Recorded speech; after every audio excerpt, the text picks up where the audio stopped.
여러분, 우리가 지난번에 이 본문을 가지고 말씀을 나눴어요. 그리고 오늘 또 이 본문을 동일하게 나누는데요. 우리가 지난번에 나눴던 내용 기억하시죠? 네. 아브라함과 하나님과의 사이에서 지난 긴 13년이라는 시간 동안 하나님과 아브라함의 친밀한 교제가 사라져 버렸어요. 그리고 그 교제가 사라진 이유가 하나님의 뜻과 인간의 뜻이 충돌할 때 아브라함은 자신의 뜻을, 인간의 뜻을 선택했다는 것이죠.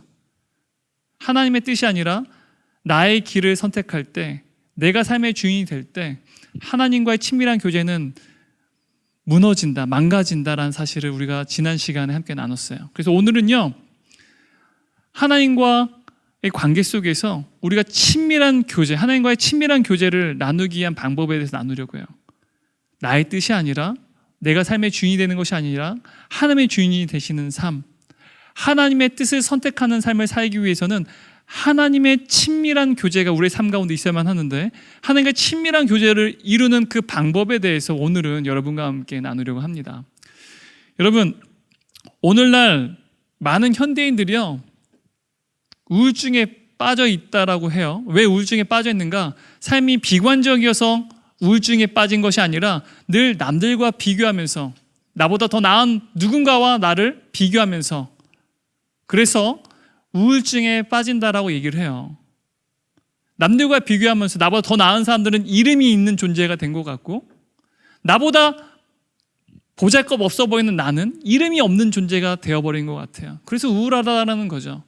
오늘날 여러분, 우리 매스미디어를 잘 보시게 되면 사회적 지위에 따라서 인간의 가치가 마치 정해진 것 같은 모습들을 우리가 잘 볼 수 있어요. 사회적 지위가 곧 그 사람의 가치를 정의 내리는 것 같다는 거죠.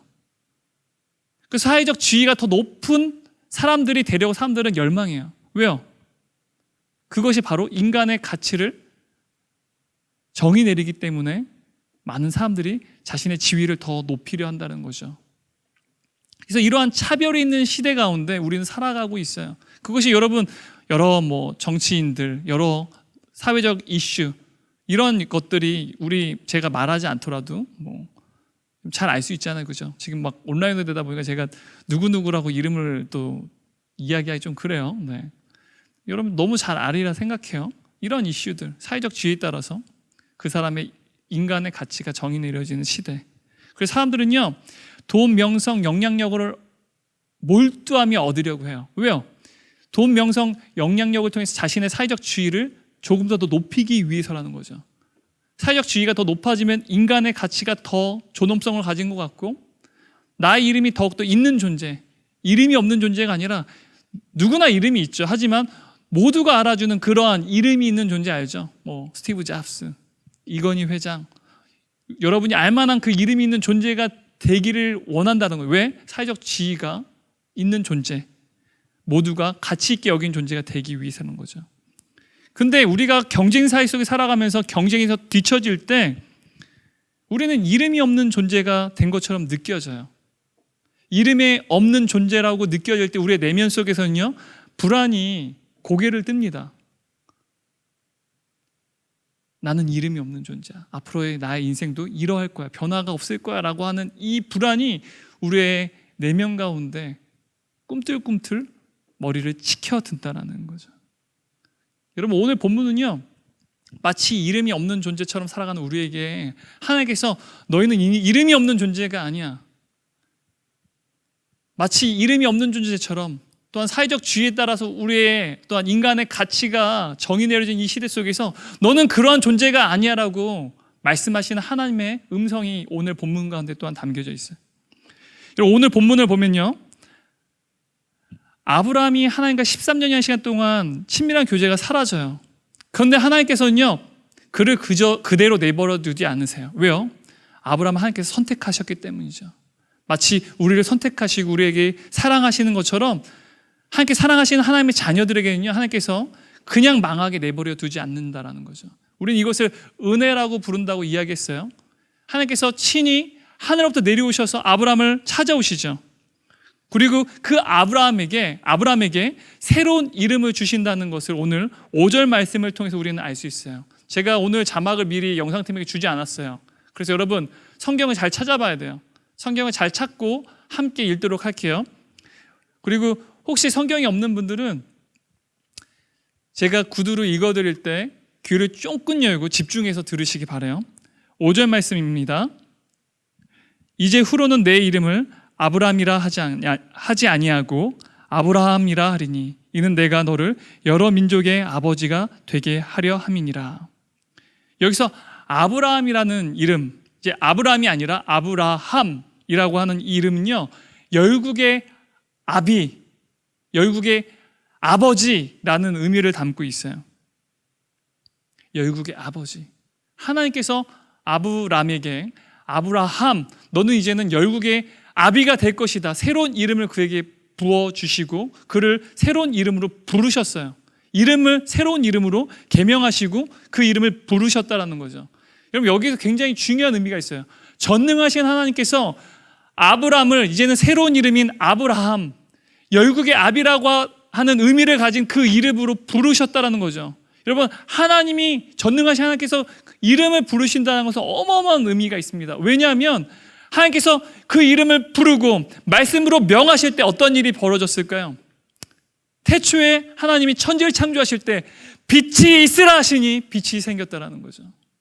그분이 말씀하시고 그분이 부르시면 어떤 일이 벌어져요? 그대로 이루어진다라는 겁니다. 하나님께서 아브라함을 아무것도 갖지 않았어요. 약속에 말씀하신 그 아들조차 지금 태어나지도 않았어요. 그런데 하나님께서 그를 열국의 아비라고 하는 이름으로 부르셨어요.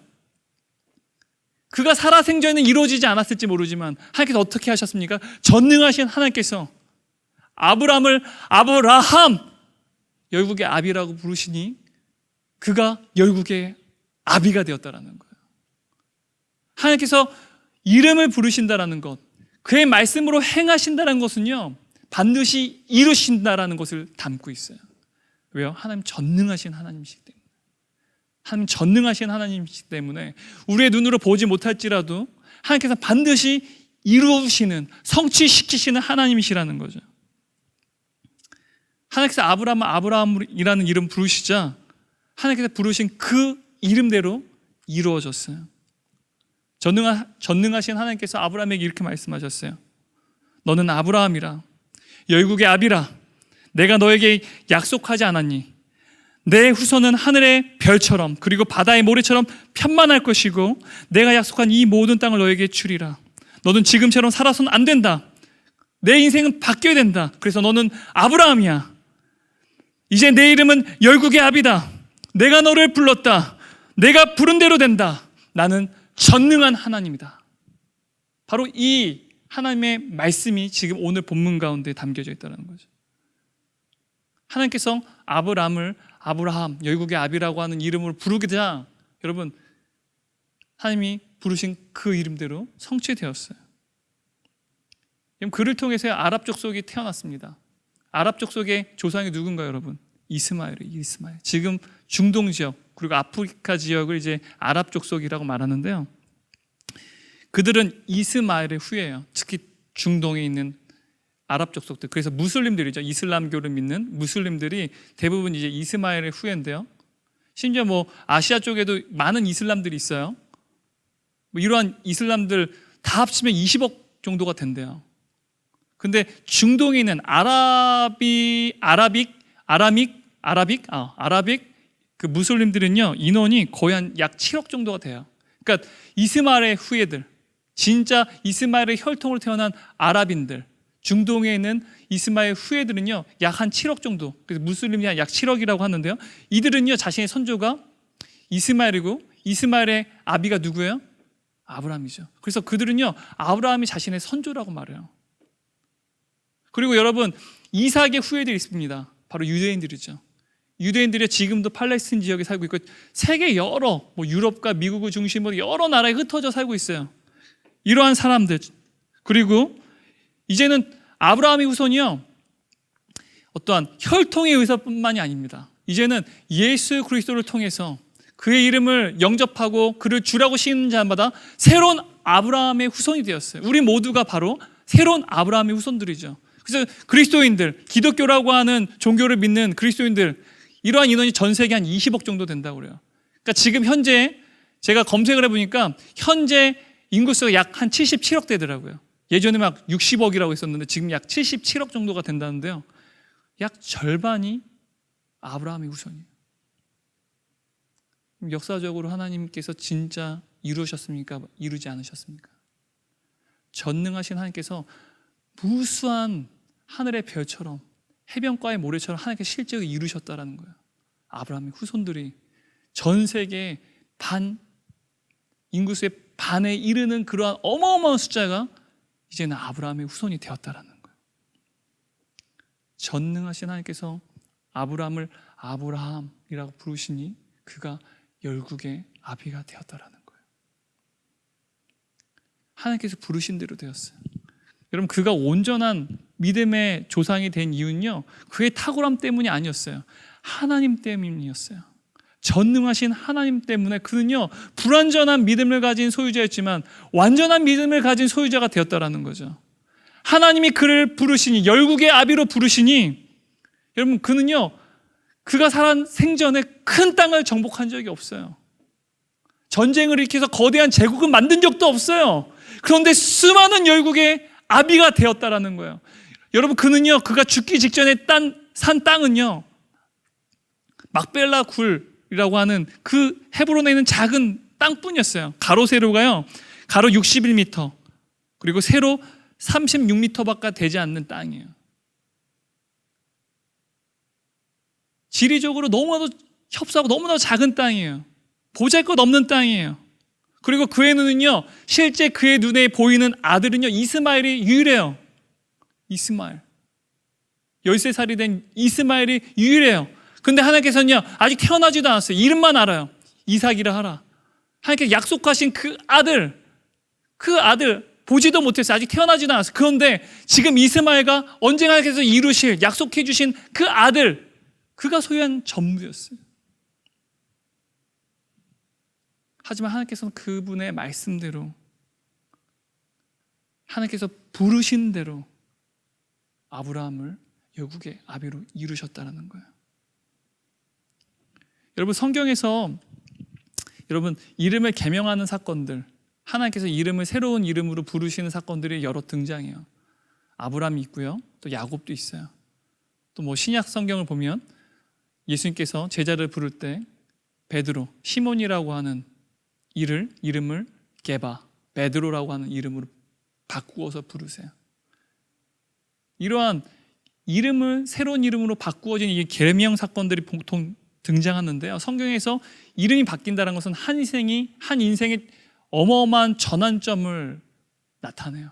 그의 인생 가운데 엄청난 전환점이 이루어진다는 것을 의미한다는 거죠. 근데 한편으로 하나님께서 아브라함에게 새로운 이름을 주신 이 사건은요, 하나님께서 친히 우리의 인간의 역사 가운데 개입하시는 것을 보여주고 있어요. 직접 개입하셔서 그에게 새로운 이름을 주시죠. 그리고 단순히 한 인간의 인생의 전환점, 큰 전환점이 이루어지는 것뿐만 아니라 하나님께서 인류를 주도하시고 인간의 역사의 주인이 되시는 역사의 전환점을 이루시는 사건을 또한 보여준다라는 거예요. 다시 한번 말씀드릴게요. 계명, 새로운 이름을 하나님께서 주시는 그 계명 사건, 새로운 이름을 주신 사건은요, 한 인생의 전환점이기도 하지만 동시에 인간의 역사의 전환점이기도 하다라는 거예요. 왜? 하나님께서 역사에 주신 그분이 친히 그 역사 가운데 개입하시기 때문에 그래요.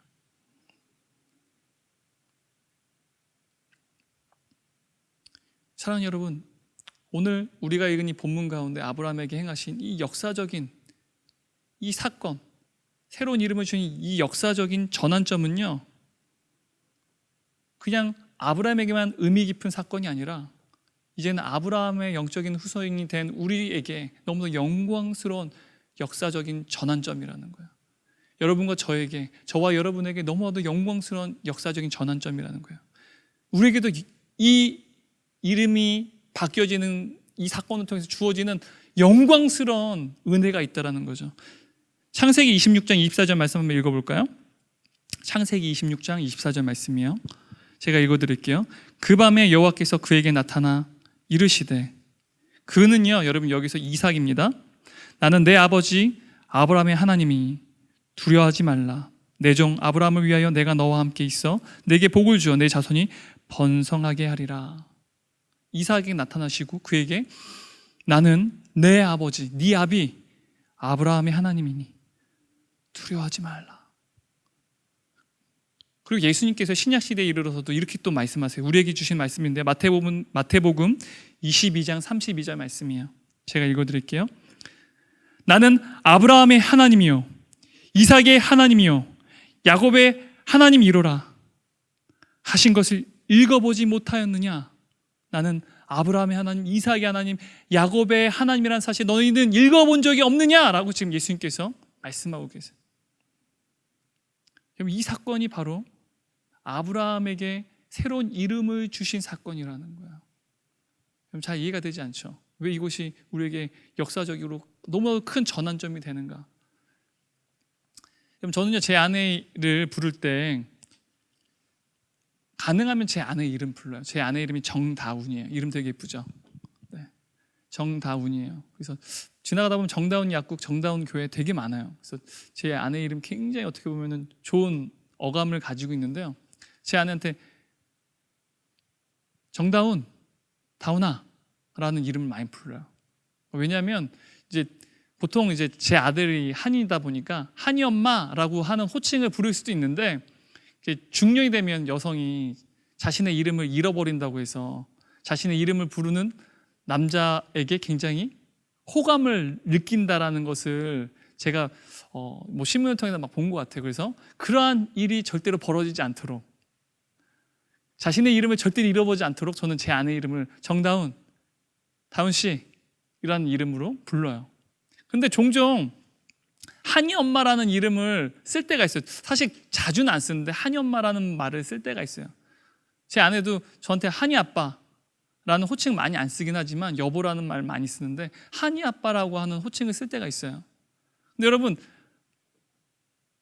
제 아내의 이름이 아니라 한이 엄마 혹은 저한테 제 이름 박요한이 아니라 한이 아빠라고 부를 때 여러분 제가 기분 되게 싫어할까요? 나 한이 아빠라고 부르지 마. 나 박요한이야. 제가 그럴까요? 제 아내가 한이 엄마라 부르지 마. 내 이름 정다운이야 라고 부를까요? 굉장히 기뻐해요. 왜? 여보 왜? 굉장히 기뻐한다는 거죠. 왜요? 한이 엄마, 한이 아빠라고 불린 것을 기뻐하는 이유가 뭐예요? 제가 한이, 제 아들을 사랑하기 때문이에요. 제 아내가 한이를 사랑하기 때문이라는 거예요. 그래서 저나 제 아내는요, 한이 아빠, 한이 엄마, 샤이니 아빠, 샤이니 엄마, 에스더 아빠, 에스더 엄마 부르는 것이요 너무 기뻐요. 싫지 않습니다. 싫지 않다는 거예요. 부를 때 기뻐요. 그렇지, 나는 한이 아빠지, 그렇지, 나는 샤이니 아빠지, 나는 에스더 아빠지, 기쁘다라는 거예요. 왜요? 내가 사랑하는 내 자녀들이기 때문에 그래요. 여러분, 아브라함이라고 하는, 열국의 아비라고 하는 이 새로운 이름으로 불려진 이 사건은요, 제가 제 아내를 한이 엄마, 샤이니 엄마, 혹은 사람들이 저한테, 제 아내가 저한테 한이 아빠, 샤이니 아빠, 에스더 아빠로 불리는 것처럼 이제는 하나님께서 자신의 거룩한 이름 야훼가 아니라 아브라함의 하나님이라고 이름으로 불려주신 역사적인 전환점이라는 거예요. 나는 아브라함의 하나님이다. 나는 아브라함의 아버지다. 나는 이삭의 아버지다. 나는 야곱의 아버지다. 그래서 하나님께서 아브라함을, 그의 이름을 아브라함으로 부르신 이 사건은요, 우리에게도 미치는 영광스러운 역사적인 전환점이라는 거예요. 여러분, 유대인들은요, 이방인들을 지옥의 땔감이라 불렀어요. 여기 지옥의 땔감도 되게 많네. 유대인들은 그럴 거예요. 네. 온라인으로 보고 있는 여러분도 지옥의 땔감, 유대인들은 그렇게 말할 거예요. 근데 하나님께서는요, 아브라함의 혈통이 아닌, 그리고 이삭의 후손이 아닌, 그래서 영원히 지옥의 땔감의 존재밖에 될 수 없는 이방인 우리를 향해서, 바로 우리를 위해서 친히 우리의 아버지가 되기 위해서 바로 형준이의 하나님, 요한이의 하나님, 윤주의 하나님, 세연이의 하나님이 되시기 위해서 자신의 생명을 내어주셨어요. 그 생명을 내어주신 사건, 예수 그리스도께서 이 땅 가운데 인간의 몸으로 이 땅에 오신 사건이, 그게 크리스마스죠. 바로 내가 이제는 거룩한 야훼 하나님이 아니라 너의 이름으로 불려진 아빠가 될 거야 라고 하는 그 하나님의 사랑이 바로 이 땅으로 아브라함에게 하늘로부터 땅으로 내려오신 것처럼 바로 2000년 전 하나님께서 하늘로부터 땅으로 내려오신 그 사건이 바로 우리의 아버지가 되기 위해서, 우리의 이름으로 아버지라 불려지기 위해서 이 땅에 오신 그 사건이 바로 크리스마스 성탄절이라는 거죠. 저는 그게 너무나도 기뻐요. 하나님은 요한이의 하나님, 형준이의 하나님, 기백이의 하나님, 동민의 하나님 불리시는 것을 기뻐하신다라는 거예요. 여러분, 아브라함이 13년 동안 하나님과의 친밀한 교제가 끊어진 이유, 아까 전에 앞에서 이야기했죠. 바로 하나님의 뜻이 아니라 인간의 뜻, 자신의 뜻, 지극히 상식적이고 합리적인 선택을 했을 때 바로 그것이 하나님의 뜻과 충돌했죠. 그때 하나님과 친밀한 교제는 13년의 시간 동안 상실됐어요. 우리에게도 하나님과 친밀한 교제가 지금 현재 상실된 분들 분명히 우리 가운데 있을 거예요. 그래서 수양에도 신청하지 않고 뭐 뻔하지 뭐 큐티도 하지 않고 현재 뭐 GBS 참여도 하지 않고 주일 집회나 주일 예배도 굉장히 온라인이니까 뭐 이로 드린 예배 뭐 얼마나 나한테 벅찬 감격과 은혜와 어떠한 내 마음 가운데 감동을 줄 수 있겠어라고 말하는 분들, 마음이 차가워진 분들, 하나님과 친밀한 교제가 깨어진 분들이죠. 지금 여러분들은 여러분이 생각하는 그 지극히 상식적인 합리적인 생각을 따르고 있죠. 그래서 하나님과 친밀한 교제가 무너졌어요. 그런데 우리가 오늘 하나님이 여러분의 아버지, 여러분의 하나님으로 불려주시기 원하시는, 그렇게 여러분을 사랑하시는 하나님이신데 그분은 여러분과 친밀한 교제를 나누기 원하신다라는 거예요. 하나님과 친밀한 교제를 나눌 때 우리는요, 하나님이 주인이 되어주시는 삶을 살 수가 있어요. 나의 상식적이고 합리적이고 지극히 인간적인 나의 선택이 아니라 하나님의 뜻을 내가 사모하고 그것을 선택하고 순종하는 삶을 살아갈 수 있게 된다는 거죠. 그래서 우리는 하나님과 친밀한 교제를 이루는 삶을 살아야 돼요. 하나님과 친밀한 교제의 삶을 이루기 위한 방법을 오늘 여러분과 함께 형준이의 하나님, 요한의 하나님, 지수의 하나님, 윤주의 하나님께서 우리에게 말씀하고 계세요. 여러분, 하나님께서 우리에게 주신 힌트가 1절 말씀 가운데 기록되어 있습니다. 오늘 우리가 읽은 1절 말씀이에요. 읽을게요.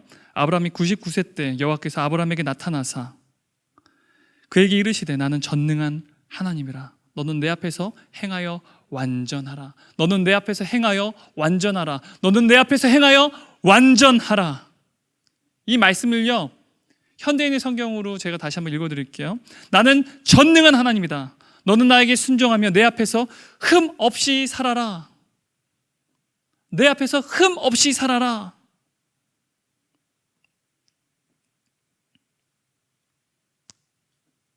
학자들은요, 오늘 우리가 읽은 이 1절 본문을 가지고 이 명령이 하나님께서 내 앞에서 흠 없이 살아라고 말씀하시는, 명령하신 그 하나님의 말씀, 학자들은요, 언약의 표징을 받은 하나님의 사람들에게 날마다 요구되는, 다시 한번 말씀드릴게요. 언약의 표징을 받은 하나님의 사람들에게 날마다 요구되는 영적인 준비 상태를 의미한다라고 말해요. 언약의 표징을 받은 하나님의 백성이 된 하나님의 자녀들에게 하나님께서 날마다 요구하는 영적인 준비 상태를 의미한다는 거예요. 너는 내 앞에서 흠이 없게 하라. 너는 내 앞에서 완전하게 행하라. 영적인 준비 상태를 말한다는 거예요. 하나님께서 지금 아브라함에게 이렇게 말씀하신 거예요. 너는 내 앞에서 늘 영적인 준비 상태를 갖추라라고 지금 말씀하고 계신다고요. 영적인 준비 상태를. 여러분, 군대에 가면요, 제가 군대 얘기 가능하면 잘 안 하려고 하는데, 장교 출신이지만 제 군대 얘기 설교 메시지 시간 별로 안 하잖아요, 그죠? 가능하면 진짜 안 하려고요. 자매들이 너무 싫어하니까. 형제들은 되게 좋아요. 근데 자매들은 너무 싫어하기 때문에 자매들을 배려한 마음으로, 저는 자매들을 굉장히 존중하고 귀하게 여기는 사람이기 때문에 군대 얘기 잘 안 해요. 그리고 군대 수고하는 얘기 절대 안 합니다. 근데 오늘은 이 본문에 연관이 있어서요. 그럼 군대에 가면요, 특히 육군, 공군, 해군은 잘 모르겠어요. 네. 육군은 이제 공군, 해군은 군인을 안 쳐요. 네. 저는 최전방, 네, 0.1% 선택받은 사람들인데 비무장지대에 있었어요. 0.1%의 정말 재수없는 사람들이 가는 곳인데, 네, 저는 주님이 선택하시고 그래서 0.1%에 들게끔 하셨어요. 네, 그곳에 1년 반이 있었어요. 정말. 네. 근데 군대 가면 5분 대기조라는 게 있어요. 이 5분 대기조라는 게 뭐냐면, 실제 상황이 발생되면, 어떠한 사고가 발생되면 이 5분 대기조가 즉각적으로 대응하기 위해서 어떻게 보면은 출동하는 초동 조치 부대라고 말할 수 있어요. 즉각적으로 이제 행동하는 초동 조치 부대라고 해요. 예전에 김신조 사건이 있었죠. 박정희 대통령 암살하기 위해서, 그때 이후로 만들어진 게 5분 대기조라고 얘기를 해요. 이 5분 대기조를 하게 되면요, 막 훈련을 막 시켜요. 갑자기 막 부대에서 뭔가 상황 발생을 일으켜요. 실제로 일어날 수 있지만 매일마다 뭔가를 발생시켜요. 막 밤중에도 낮에도. 그러면 5분 대기조가 막 군장을 착용한 실탄을 가지고 그 차량에 탑승해가지고 출동을 해요. 5분 안에 출동을 해야 돼요. 여러분 5분 안에 출동하면 어떻게 되는지 아세요? 잠잘 때도요, 전투화랑 군복, 전투복을 입고 자야 돼요. 일주일 동안 그래요. 저도 그래서 막 일주일 동안 전투복 입고 전투화 신고 잔 적 많아요. 바로 이게 긴장하고 있는 거죠. 무장된 상태로 긴장하고 있는 거예요. 그러니까 바로 지금 하나님께서 아브라함에게 말씀하시는 것은요, 영적인 무장인 상태, 영적인 5분 대기조의 상태로 너가 있어라라고 지금 말씀하고 계시는 거예요. 여러분, 영적으로 무장된 상태, 영적으로 5분 대기조 상태로 있기 위해서 어떻게 될까요? 우리가 일상 가운데에서 우리가 영적으로 무장되어 있고, 영적으로 긴장하고 있고, 영적으로 준비되어 있고, 영적으로 5분 대기조 상태에 있다는 것은요, 우리가 매일의 일상의 삶 가운데, 여러분의 삶 가운데에서 늘 하나님과 가까이, 여러분의 삶의 중심에서 하나님과 가까이 하는 삶을 살아가는 것을 의미해요. 하나님과 가까이 하는 삶, 뭔가 알듯하면서 잘 모르겠어요. 영적으로 무장한 삶, 하나님과 가까이 하는 삶이라는 거 은혜가 되는 것 같기도 한데 잘 모르겠어요. 그렇게 여러분 질문하는 분들도 아마 있을 거예요. 근데 여러분 16세기 때요, 여러분 종교개혁자인 마틴 루터 여러분 잘 아시죠? 마틴 루터의 중심 사상이 뭐였냐면요, 종교개혁가들, 특히 이 마틴 루터에게 영향을 받은 또 이제 츠빙글리라든지 존 칼빈, 깔뱅이라고 부르는데, 이들 모두에게 마틴 루터의 중심 사상이 코람되어 있어요. 코람되어. 그리고 수많은 종교개혁, 여러분이 알만한 수많은 종교개혁들이 가지고 있던 공통된 중심 사상이 뭐냐면 코람데오였다라는 거예요. 코람데오. 그럼 코람데오라는 말은 라틴어로 두 개의 단어가 합쳐진 합성어예요. 코람이라고 하던 단어와 데오라고 하는 단어가 합쳐졌어요. 이 코람이라는 말은요, 면전에서 혹은 앞에서라는 뜻을 갖고 있어요. in the presence of 이런 의미를 갖고 있거든요. 앞에서 코람. 데오라고 하는 단어는요, 라틴어로 데우스가 하나님이라는 뜻이에요. 데우스. 근데 그것을 줄여가지고 데오, 하나님이라는 뜻이에요. 그래서 하나님 앞에서라는 단어, 하나님이 합쳐진 합성어가 바로 코람데오예요. 바로 하나님 앞에서라는 의미가 바로 코람데오라는 거죠. 마틴 루터가 코람데오가 그의 중심 사상이라고 말하는 것은 어떤 의미가 있냐면, 매 순간 하나님 앞에 서 있는 사람처럼 인간을 지켜보시는 하나님 앞에서 살아가라는 뜻을 갖고 있어요. 다시 한번 말씀드리면 코람데오는요, 매 순간 하나님 앞에 서 있는 사람처럼, 우리가 매 순간 우리를 보시는 하나님 앞에 살아가고 있어요. 매 순간 하나님 앞에 서 있는 사람처럼, 그리고 인간을 지켜보시는 하나님 앞에서 살아가라. 여러분, 지금 제가 여러분 앞에서 지켜보고 있다고 생각해 보세요. 여러분 행동거지가 여러분 평상시와 동일할까요? 아니면 조금 다를까요? 저는 좀 무게감이 떨어지나? 여러분 담임 목사님 여러분 앞에 서 있다고 생각해 봅시다. 난 너무 무게감이 없는 것 같아서. 담임 목사님 여러분 서 있어요. 그럼 여러분 평상시에 행동거지를 할 수 있겠어요? 굉장히 긴장하고 뭔가 준비된 상태로 굉장히 절제된 모습으로 행동하겠죠. 그죠? 담임 목사님이 여러분들 바라볼 때도 그럴 텐데 지금 하나님께서 여러분들을 지금 지켜보는 것처럼, 그리고 하나님께서 여러분을 바라보시는 것처럼 삶을 살아가는 것, 그게 바로 코람데오라는 거예요. 그래서 종교개혁가들은요, 이 코람데오의 중심 사상을 가지고 그들은요 생명을 걸고 살아냈어요. 여러분, 이 종교개혁가들의 정신을 이어받은 우리 한국 초대교회가 생겨날 때 우리나라에 오신 그 선교사님 아더 테펀 피어슨이라고 하는 선교사님 계세요. 그래서 A.T. 피어슨이라고 하는 A.T. 피어슨 선교사님이요, 코람데오에 대해서 이렇게 말했어요. 제가 미리 준비했으면 자막을 좀 보시면 너무 좋을 텐데 이렇게 말씀했어요. 하나님과 관계 속에서 거룩한 삶이란 코람데오의 삶이라고 한다. 하나님 앞에서 거룩한 삶이란 코람데오의 삶이라고 한다. 의식적이며 지속적으로 하나님의 눈앞에서 살아가는 삶이며, 하나님의 눈앞에 자신을 직접적으로 두는 삶이며, 그리고 그분이 우리와 함께 하시며 동시에 우리도 그와 함께 하는 삶이다. 코람데오가 어떤 것인지, 코람데오의 삶을 산다는 건 어떤 것인지 너무 정확하게 정의를 내려준 것 같아요. 여러분, 16세기에 여러분 종교개혁가들 아까 전에 얘기했죠? 카톨릭부터 어마어마한 박해를 받았어요. 수많은 사람들이 죽임을 당했습니다. 화형을 당하고 교수형에 처해서 죽임을 당했어요. 영국의 종교개혁가였던 존 위클리프라고 하는 선생님이 계셨어요. 이 목사님은요, 당시에는요 여러분, 성경이 라틴어 성경밖에 없었어요. 성경은요 오직 카톨릭의 사제들, 신부들의 소유였어요. 평신도들, 여러분과 같은 평신도들이 성경 읽는 건 있을 수 없는 일이에요. 성경을 소유할 수도, 성경을 읽을 수도 없어요. 왜? 여러분 모국어가 라틴어가 아니기 때문에 오직 신부들만 읽을 수 있었고, 신부들도 라틴어를 읽지만 해석은 하지 못하는 그러한 어리석은 시대가 바로 중세 카톨릭 시대인데, 중세 시대죠.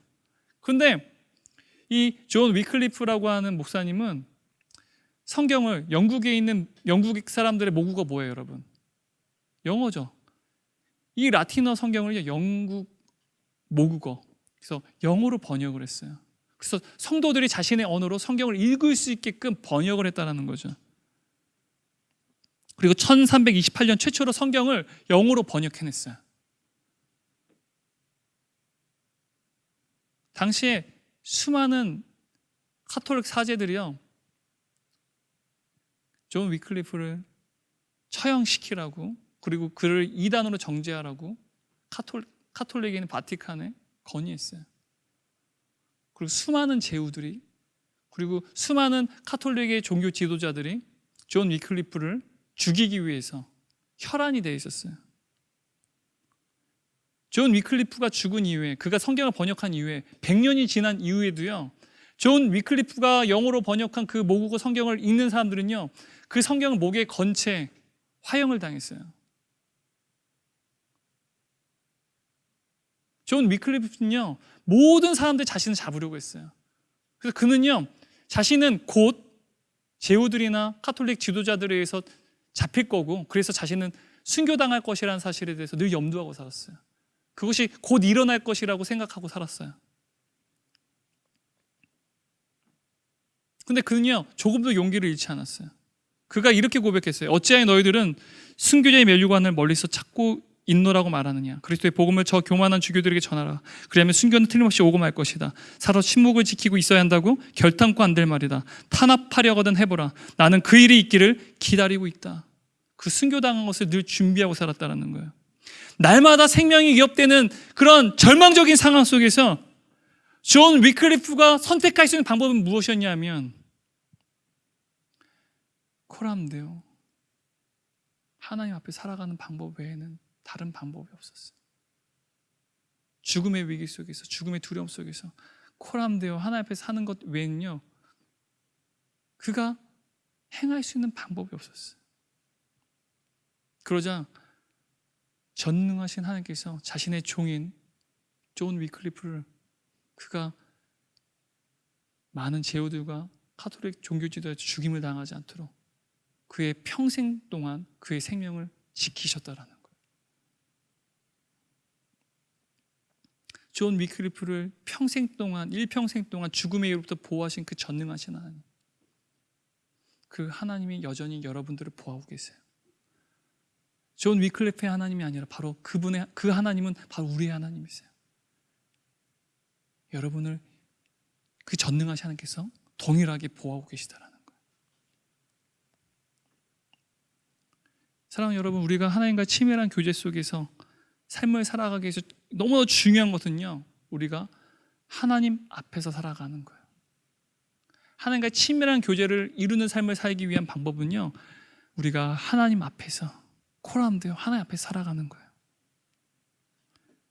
사랑하는 여러분, 그런데 이 코람데오 하나님 앞에 살아간다는 것은 무엇을 의미하는 걸까요? 하나님 앞에 살아간다는 무엇을 의미하는 걸까요? 늘 하나님께서 나 앞에서 나를 보고 계시다는 사실 우리가 늘 의식해야 돼요. 그런데 또한 우리가 분명히 기억해야 될 한 가지가 더 있어요. 코람데오 하나님 앞에 살아간다는 것은요, 요한복음 1장 1절 말씀 한번 읽어볼게요. 여러분 잘 아는 말씀이에요. 태초에 말씀이 계시니라. 이 말씀이 하나님과 함께 계셨으니 이 말씀은 곧 하나님이시니라. 태초에 말씀이 계시니라. 이 말씀이 하나님과 함께 계셨으니 이 말씀은 곧 하나님이시라. 이 말씀, 로고스라고 말하는데 이 말씀이 곧 하나님이래요. 바로 이 말씀은요, 요한이 말하는 이 말씀은 성육신하신 예수 그리스도를 의미해요. 여러분, 하나님의 말씀은요, 성육신하신 예수 그리스도시라는 거예요. 여러분, 하나님 앞에 살아간다는 것은요, 하나님 말씀 앞에서 살아간다는 것을 의미해요. 하나님 앞에서 코람데오의 삶을 산다는 것은 하나님 말씀 앞에서 살아간다는 것을 의미한다는 거예요.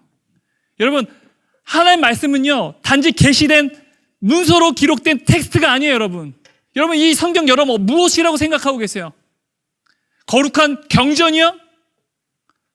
진리의 말씀이 담겨진 계시된 하나의 말씀이요? 아니라는 거예요. 여러분, 도대체 이 말씀을 여러분 어떻게 대하고 계세요? 어떠한 태도로 이 말씀에 대해서 여러분 바라보고 계세요? 이 말씀을 읽고 들을 때마다 태초에 말씀이 계시니라, 이 말씀이 곧 하나님이시니라. 바로 여러분 이 말씀을 듣고 여러분 이 말씀을 읽을 때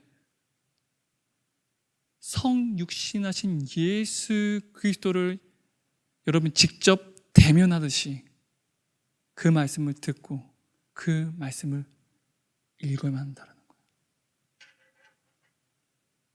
성육신하신 예수 그리스도께서 여러분 말씀 묵상하는 가운데 여러분의 그 말씀을 여러분 듣고 여러분 눈으로 보듯이 이 말씀을 대해야만 한다는 거예요. 우리의 눈으로 직접 주님을 보고 주님의 목소리를 직접 우리의 귀로 듣듯이 하나님의 말씀 앞에 쓴다는 것은 살아계신 하나님 앞에 서는 것을 의미한다는 거예요. 우리는 날마다 말씀을 묵상해야 돼요. 그런데 그것만으로 부족해요. 날마다 묵상하는 하나님의 그 말씀 앞에서 전인격적으로 예수님을 만나야 돼요. 전인격적으로 예수님을 만나야 된다는 거예요.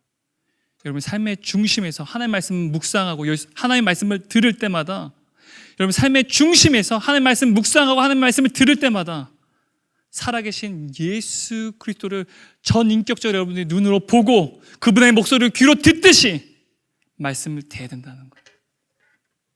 그것이 바로 코람데오 하나님 앞에서 살아가는 거예요. 단순히 하나님 말씀 앞에 살아가는 것이 아니고 하나님 말씀은 단순히 텍스트로 된 경전이 아닙니다. 성육신하신 예수 그리스도, 그분이 지금 내 앞에 말씀을 통해서 서 계신 거예요.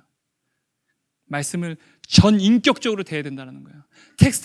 텍스트로 된 그냥 하나의 책이 아니라 전인격체로 지금 내 앞에 서 계신 예수 그리스도로 내가 반응해야 된다는 거예요.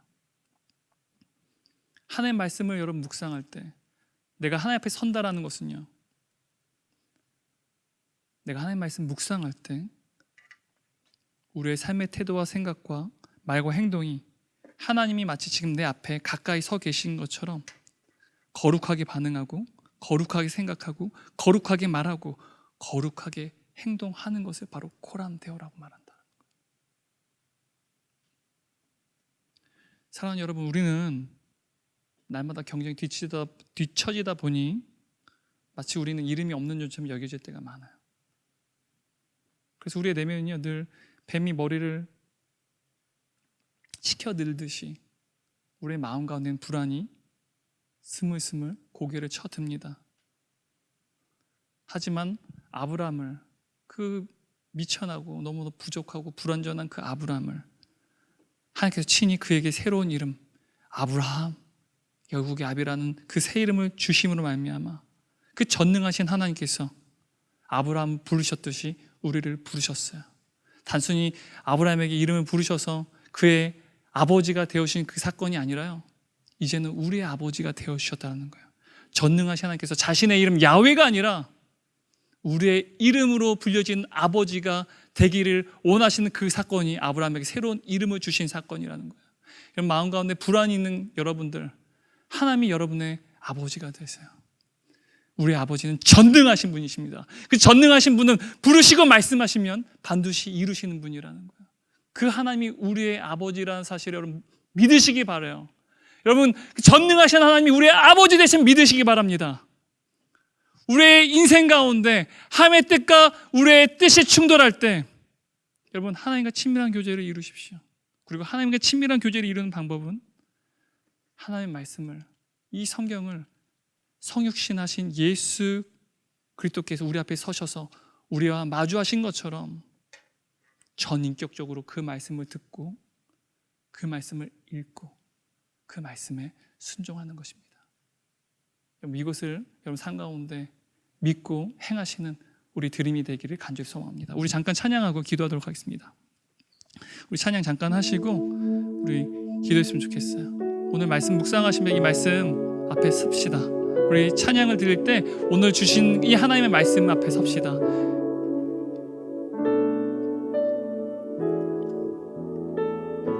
아름답고 놀라운 주 예수, 아름답고 놀라운 주 예수, 말로 할 수 없네, 말로 할 수 없네, 그 측량할 수 없는 위엄, 그 측량할 수 없는 위엄, 주님과 같은 분 없네, 주님과 같은 분 없네, 한없는 그 지혜와 사랑, 한없는 그 지혜와 사랑, 그 누구도 다 할 수 없네, 그 누구도 다 할 수 없네, 아름답고 놀라운 주 예수, 아름답고 놀라운 주 예수, 보좌에 앉으셨네, 보좌에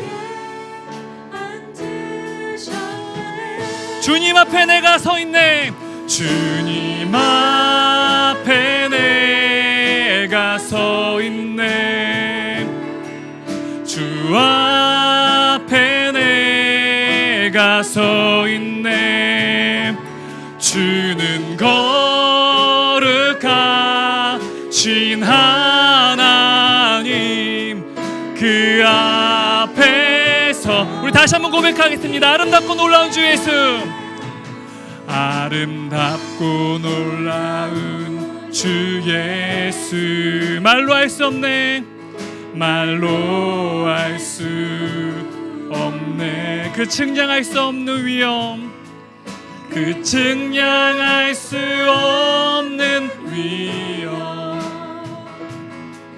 주님과 같은 분 없네, 한없는 그 우리 주님의 뜻은 우리의 생각과 우리의 뜻보다 더 높으신 주님의 그 지혜로운 생각이십니다.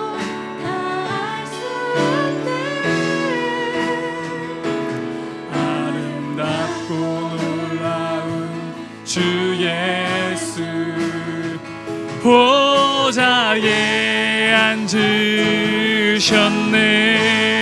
주님 앞에, 주님 앞에 내가 서 있네, 주 앞에 내가 서 있네, 주는 거룩하신 하나님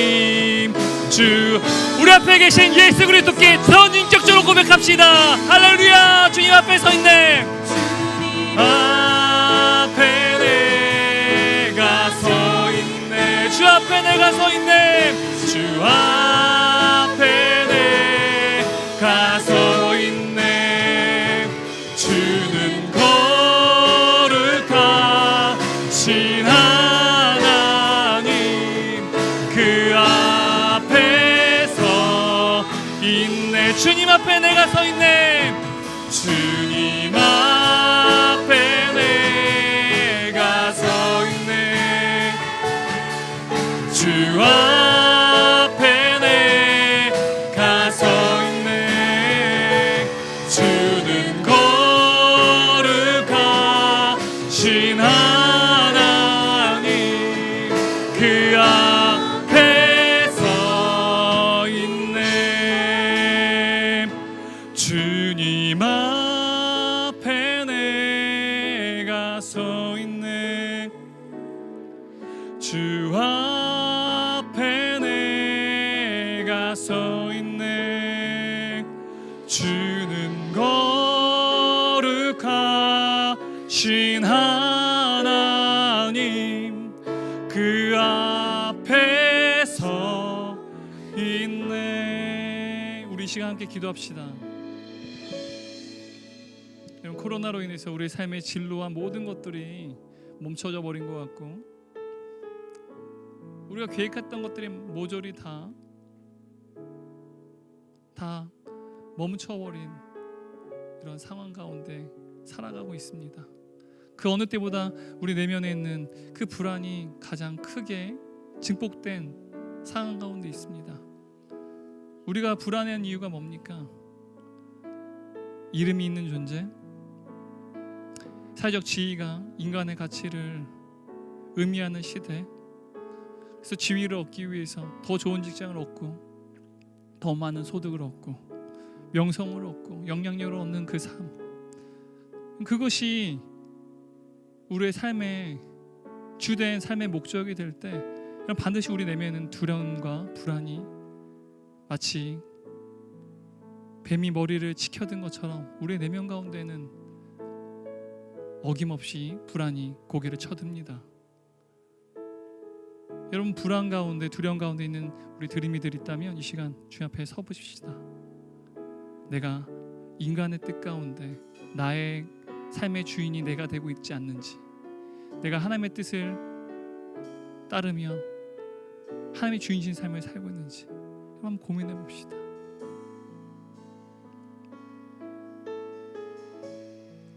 혹시라도 하나님의 뜻이 아니고 나의 뜻을 선택해서 하나님과 친밀한 교제가 무너진 우리 지체들 있다면, 내가 하나님과 친밀한 교제가 무너져 있음을 이 시간 성령님께서 여러분들에게 보여주길 원합니다. 하나님과 친밀한 교제가 무너진 우리 드림이 여러분, 혹시 여러분 우리 가운데 이런 지체들이 있다면 우리에게 반드시 하나님과 친밀한 교제를 나눌 수 있는 현장이 필요합니다. 저는 그 현장이 이번 겨울 수양회가 될 것이라 믿어요. 겨울 수양을 통해서 우리 모두가 하나님의 말씀을 충분히 듣고 하나님 앞에 서서 하나님을 대면할 수 있는 그 현장이 겨울 수양회가 될 줄 믿습니다. 우리 리더들에게도 마찬가지죠. 우리 조원들에게도 마찬가지죠. 우리 드림이 중에 그 어느 누구도 하나님 앞에 쓰는 것이 중요하지 않은 존재는 없습니다.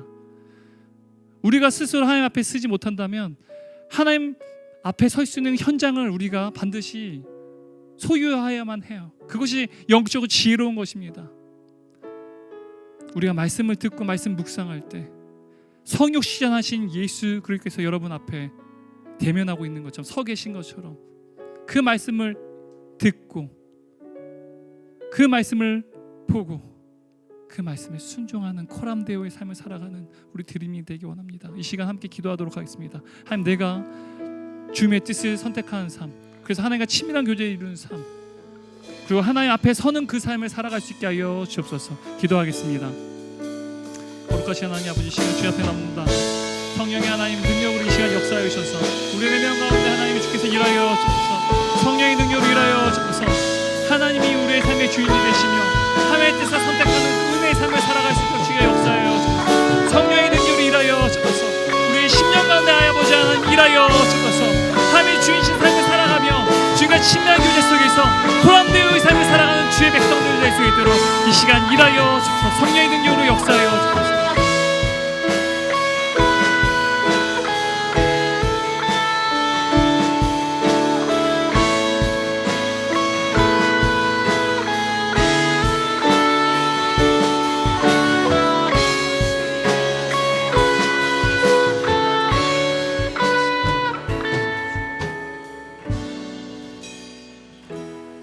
하나님, 주께 사랑하신 주의 자녀들, 우리 드림이들, 하나님의 거룩하고 큰 그 야훼라는 이름이 아닌 우리의 이름으로 우리의 아버지, 우리의 아빠가 되기를 바라시고 그것을 기뻐하시는 주님, 우리 중에 하나님 단 한 명이라도 두려워하고 불안 가운데 있는 지체들 있습니까? 이들의 아빠 아버지가 전능하시는 하나님이심을, 아브라함에게 나타나신 그 하나님이 바로 우리의 하나님을 믿고 선포하게 하여 주옵소서. 친밀한 교제가 무너져서 과거에 하나님이 주신 그 은혜들을 잃어버린 채 살아가는 우리 드림이들 있습니까? 하나님, 이들 가운데 주여 성령님께서 역사하여 주셔서 이들의 영적인 지혜를 허락하여 주셔서 하나님 앞에 서는 것을 선택할 수 있게 하여 주옵소서. 우리에게 주어진 그 현장, 겨울수양을 통하여서 하나님의 말씀을 충만하게 듣고 전인격적으로 하나님을 경외하며 주 앞에 기도로 아뢰며 주 앞에 나아갈 수 있는 그 현장을 사모하게 하여 주옵소서. 여러 가지 상황들이나 또한 우리의 여러 가지 우선순위에서 밀려서 현재 코로나로 인하여서 또한 겨울수양에 대해서 차등 순위로 밀어놓은 지체들이 있다면 이 시간 성령 하나님께서 일하여 주셔서 우리의 최우선 순위가 하나님 앞에 서는 그 현장이 되게 하여 주셔서 주의 말씀을 듣고 살아계신 성령 하나님께서 우리와 교제하시며 친밀하게 만나주신 그 은혜의 현장을 사모하게 하여 주셔서, 그래서 그들이 하나님을 직접 만나고 다시 하나님께서 은혜를 부어주심을 알미암아 이들의 삶 가운데 날마다 삶 가운데 하나님의 말씀을 듣고 읽을 때마다 성육신하신 예수 그리스도 앞에서 전인격적으로 그 말씀을 듣고 읽고 또한 그 말씀에 순종하는 놀라운 부흥의 역사가 우리의 삶의 현장 가운데 일어나게 하여 주옵소서. 주께서 이 기도에 응답하실 줄 믿습니다. 예수님의 이름으로 기도드렸습니다. 아멘.